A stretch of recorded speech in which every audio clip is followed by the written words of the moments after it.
Hello dear students, today we will do the quick revision of chapter 3 water resources, and this is the summary of your chapter water resources.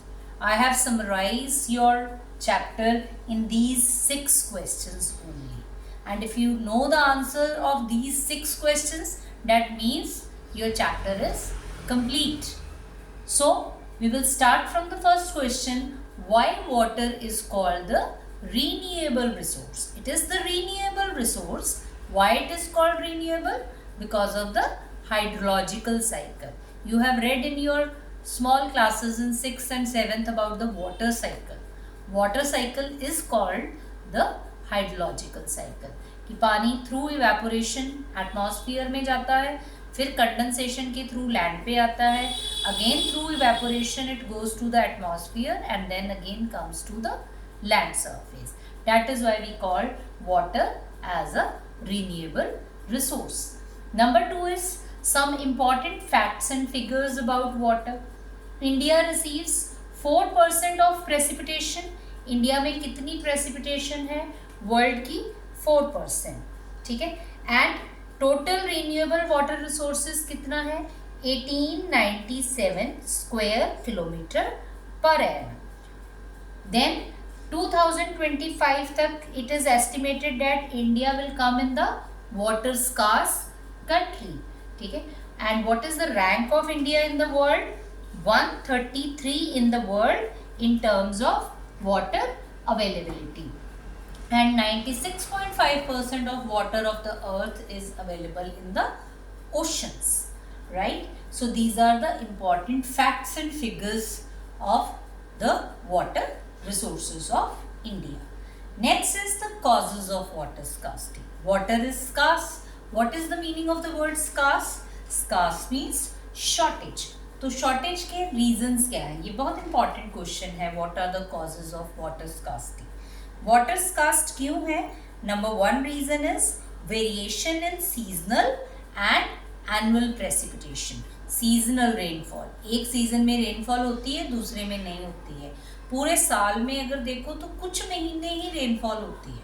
ठीक है. और ground का पानी जो हम use करते हैं वो एक्चुअली क्या है? It is the water of rain. तो रेन जो है वो इक्वल नहीं है, सारा साल नहीं पड़ती है, कुछ महीने होती है और किसी सीजन में होती है और किसी में नहीं होती. So this is the one reason. Second reason why water is scarce, due to excessive use of water. हम पानी का बहुत यूज करते हैं, इवन वेस्ट भी करते हैं. Over exploitation of water due to industrialisation, due to urbanisation. ठीक है. So these are the reasons of water scarcity. Some areas जो है उसके पास पानी बहुत है, still water scarcity. Why water scarcity? Because of the pollution of water. अब आप polluted water को तो पीने के लिए यूज नहीं करोगे ना. So अगर पानी है पर वो polluted है तो भी वो water scarce area ही है. ठीक है. So these are the causes of water scarcity. Water scarcity के जो causes हैं उसको आपने one by one उसके headings याद कर लो. उसके बाद उसको आप एक्सप्लेन तो इजीली कर ही लोगे. 2-3 लाइंस में एक्सप्लेन करते जाओगे. अगर 5 मार्क्स का क्वेश्चन होगा तो 5 पॉइंट्स, 2 मार्क्स का क्वेश्चन होगा तो 2 पॉइंट्स, 3 मार्क्स का क्वेश्चन होगा तो 3 point. You have to explain according to the marks. 2 marks question, 2 points explain. 3 marks question, 3 points explain. 5 marks question, 5 points explain. Next is the multipurpose projects. Multipurpose project किसको बोलते हैं? Dams को ही multipurpose projects बोलते हैं. Y it is called the multipurpose? इनको multipurpose क्यों बोलते हैं? क्योंकि इनका एक पर्पस नहीं होता है. There are so many purposes of making dam. क्या पर्पस है? To irrigate the fields, to generate electricity, fish breeding, navigation, inland navigation, recreation, flood control. These are the purposes of making dams. Historic examples की history में भी बहुत सारे dams बने, उसकी example आपकी बुक में दी हुई हैं. 3-4 example you will see from your book की हिस्ट्री में हमारी कौन सी एग्जाम्पल है डैम्स की. So this is about multipurpose. Dams कितने तरह के होते हैं? Masonry dams, timber dams, high dams, medium dams, low dams.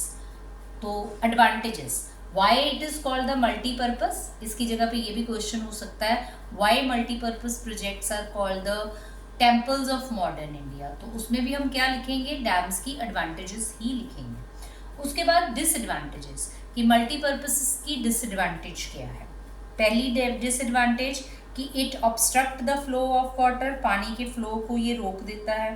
Aquatic fauna को माइग्रेट होने में प्रॉब्लम होती है, डिस्प्लेसमेंट ऑफ पीपल होती है। ठीक है, तो इसको आप अच्छी तरह से अपनी बुक में से पढ़ लो। इसको आप डिसएडवांटेजेस को पहले हेडिंग दो फिर एक्सप्लेन करो, पहले हेडिंग दो फिर एक्सप्लेन। कई बार हमें हेडिंग नहीं आता तो उसको वैसे ही एक्सप्लेन, हेडिंग दे के एक्सप्लेन करोगे तो it will be very beneficial for you. वो उसका जो है उसके मार्क्स थोड़े, टीचर को वो थोड़ा इम्प्रेसिव लगता है। ठीक है, तो वो मार्क्स जो है आपको ज़्यादा देता है। वैसे दूसरी तरह से भी लिखोगे तो इट इज़ ओके, कोई ऐसी बात नहीं।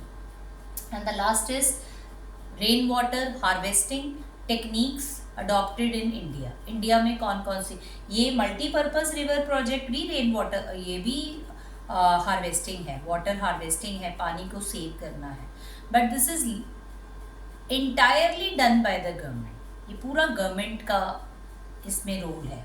ये जो rain water rooftop rain water harvesting है, इसमें कम्युनिटीज़ का भी रोल है, गवर्नमेंट का भी रोल है, कम्युनिटीज़ का भी रोल है, और इसका लेवल जो है वो मल्टीपर्पज से छोटा है। छोटे लेवल पे आप रेन वाटर को किस तरह से सेव कर सकते हो। तो अलग अलग जगह के एग्जाम्पल्स हैं आपकी बुक में। हिली एरियाज़ के एग्जाम्पल हैं, बाय मेकिंग पुल्स एंड गुल्स, West Bengal by making inundation channels, Rajasthan by making johads, then Rajasthan again by making tankas, the big tanks, then the Shillong rooftop rainwater harvesting, Tamil Nadu rooftop rainwater harvesting, Meghalaya bamboo drip irrigation system. So this is all about your chapter. Only the 6 questions. अगर आपको ये 6 questions के answer आते हैं तो your chapter is done. This is very easy. Water resources, water के बारे में तो आप लोगों को पता ही होता है कि water it is very important, water. And यहाँ पे ये क्वेश्चन की जगह ये क्वेश्चन भी हो सकता है, Y water is called the resource, उसको रिसोर्स क्यों बोलते हैं, तो वहाँ पे हम फिर क्या लिखेंगे, वाटर के यूजेस, कि वाटर की क्या क्या यूजेस हैं। यूजेस बताओगे तो ऑटोमेटिकली ये आंसर हो जाएगा, Y it is called the resource. So this is all about your chapter. It is very easy. Thank you very much.